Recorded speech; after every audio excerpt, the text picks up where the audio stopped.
On a individualisé, chacun se retrouve seul. Et dans l'industrie, ça se traduit par le lean management, le lean manufacturing.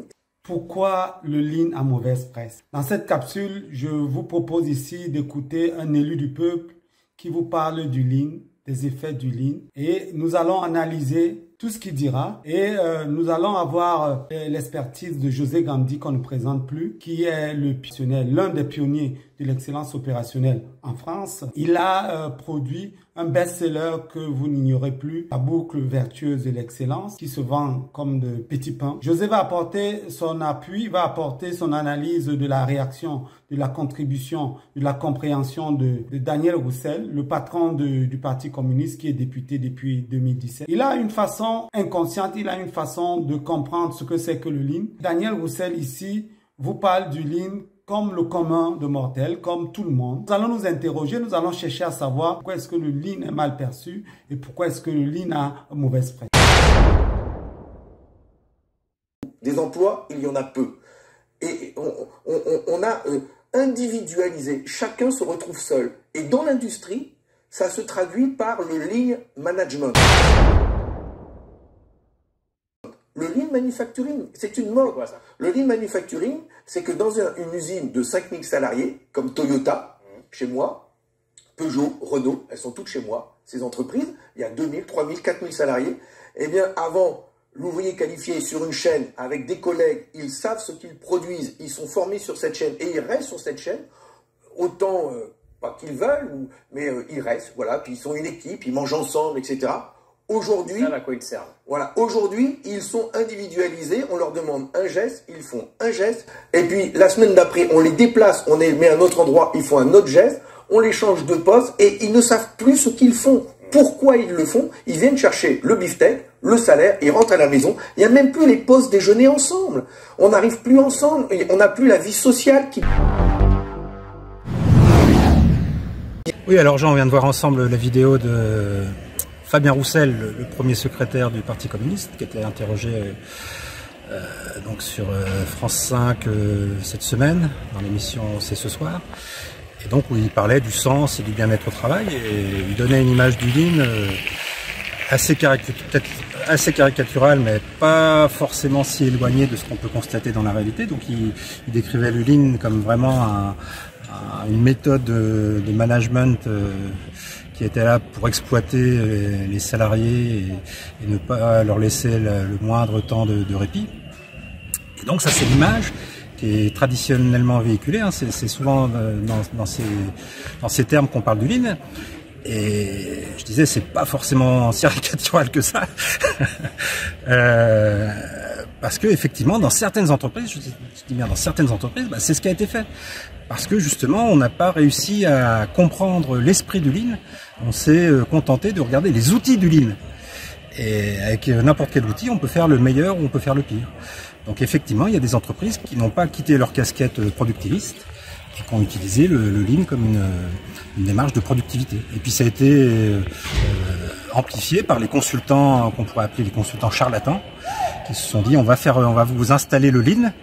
Donc qui n'ont pas non plus compris l'essentiel de la pensée lean et qui ont déployé des outils, des méthodologies. Et ça conduit justement à ces excès. Et puis pour finir, à cette façon dont on entend parler du lean dans les médias grand public. Donc c'est assez tragique à mon avis. Quelles sont les vertus quand même du vrai lean? Le vrai lean, justement, ça tu le sais aussi bien que moi, c'est la première cause de gaspillage identifiée par le lean, c'est la surproduction. C'est cette obsession de toujours produire, de toujours travailler. Et ça, c'est vraiment la première cause de gaspillage qui a été identifiée par Womack et Jones. Et nous, dans nos cultures occidentales, on s'est attaqué je crois que c'est la 5e ou la 6e cause de gaspillage, c'est les déplacements inutiles des opérateurs. Alors ça, c'est rien du tout dans la non-valeur ajoutée. Et on n'a pas voulu s'attaquer à la vraie cause de gaspillage, c'est-à-dire notre logique productiviste. Et le lean, justement, nous conduit à travailler en nous synchronisant sur la demande. C'est-à-dire qu'on ne travaille pas tout le temps, on va travailler pour faire la demande. Et lorsque la demande est faite, on se forme, on rentre dans des chantiers d'amélioration, on fait de la TPM sur nos machines pour qu'elles soient en bonne condition pour le prochain run de production. Voilà, c'est ça l'esprit Lean. Et donc c'est beaucoup plus apaisant, justement, une vraie entreprise Lean est beaucoup moins stressante qu'une entreprise productiviste.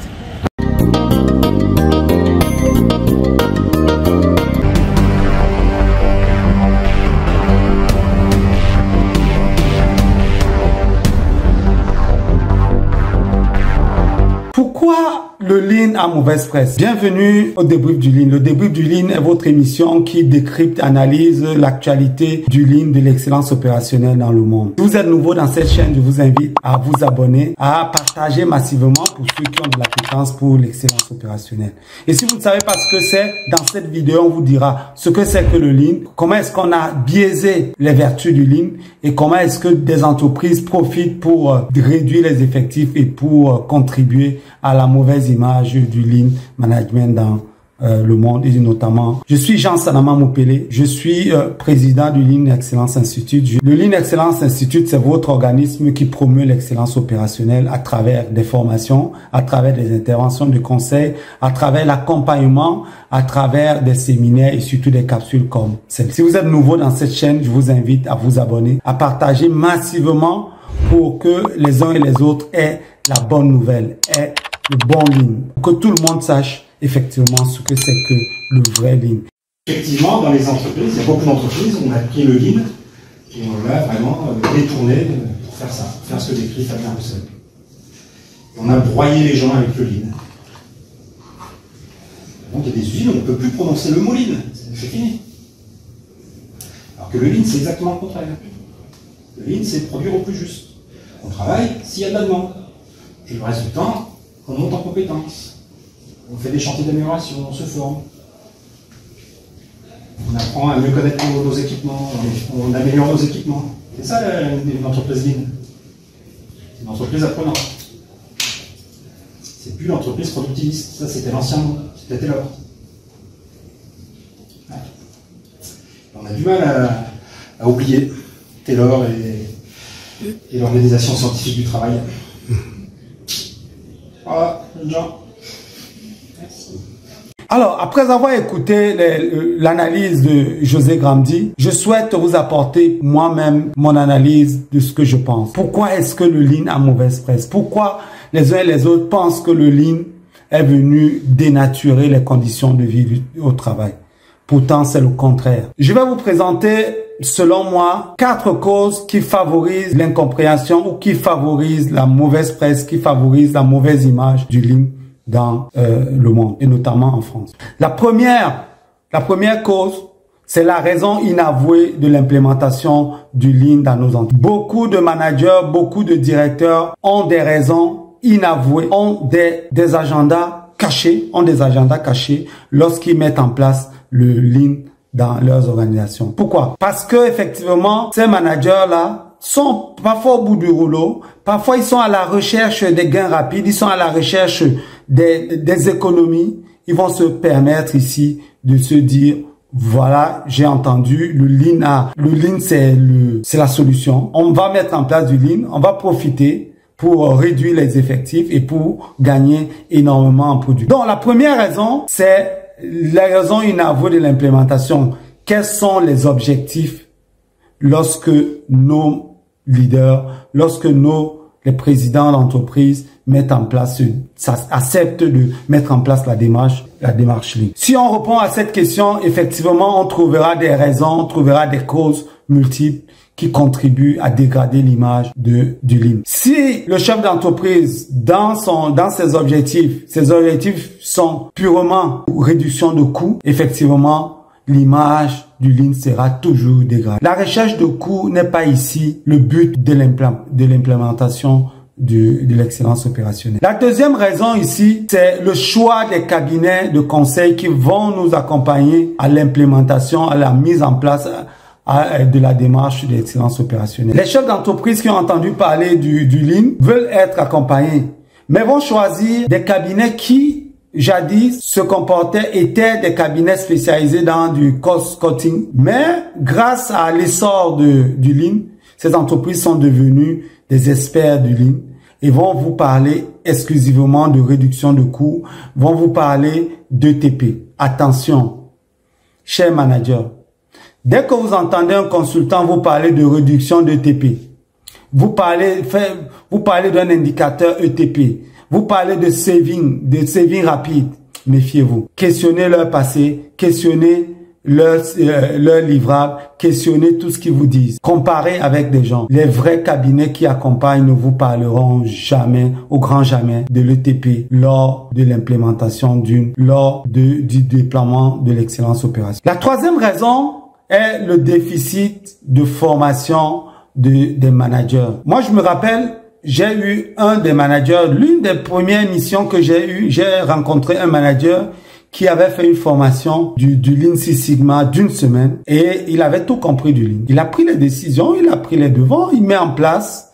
il vous dit les chantiers que vous avez à déployer, il vous dit que vous avez telle semaine à mettre en place, telle semaine pour mener à bien tel ou tel chantier. Et ce déficit de formation fait que les managers ont une très mauvaise compréhension du Lean et vont s'appuyer exclusivement l'utilisation des outils. Ce qui m'amène ici à ma quatrième cause. Le fait d'utiliser les outils, le simple fait de penser que le Lean Management est une boîte à outils qu'il faut mettre en place exclusivement, vous conduit vers la dérive. Et je rejoins ici José qui parlait de la dictature court-termiste, la dictature des outils. Vous allez donc voir ces cabinets qui vous accompagnent, qui vont toujours vous parler de saving et qui vont vous parler des coûts et des coûts. Chers managers, sortez donc de la dictature court-termiste. Projetez-vous, voyez long terme et voyez grand. Assistez au séminaire, faire des formations d'une semaine, c'est beau.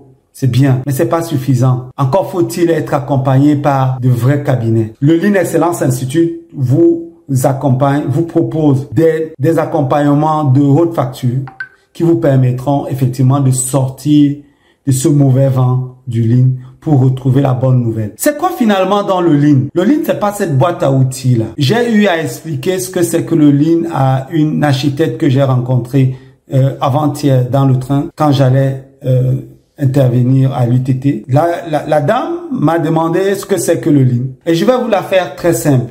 Le Lean est un système d'apprentissage qui vise à améliorer sans cesse la satisfaction des clients. J'entends ici client interne, le salarié, l'actionnaire et finalement le client externe qui est celui-là qui définit la valeur, celui-là qui met la main dans la poche, celui-là qui consomme le produit, le service que nous produisons. Mesdames, Messieurs, si vous avez d'autres contributions, je vous invite ici à me donner en commentaire votre avis sur quelles sont les causes qui amènent finalement le Lean à être mal compris et surtout le Lean à avoir mauvaise presse. Nous arrivons au terme de cette capsule. Si vous avez aimé, je vous invite à partager, à liker et surtout à liker plus de likes et finalement à nous aider à promouvoir l'excellence opérationnelle à travers le monde. Bye bye.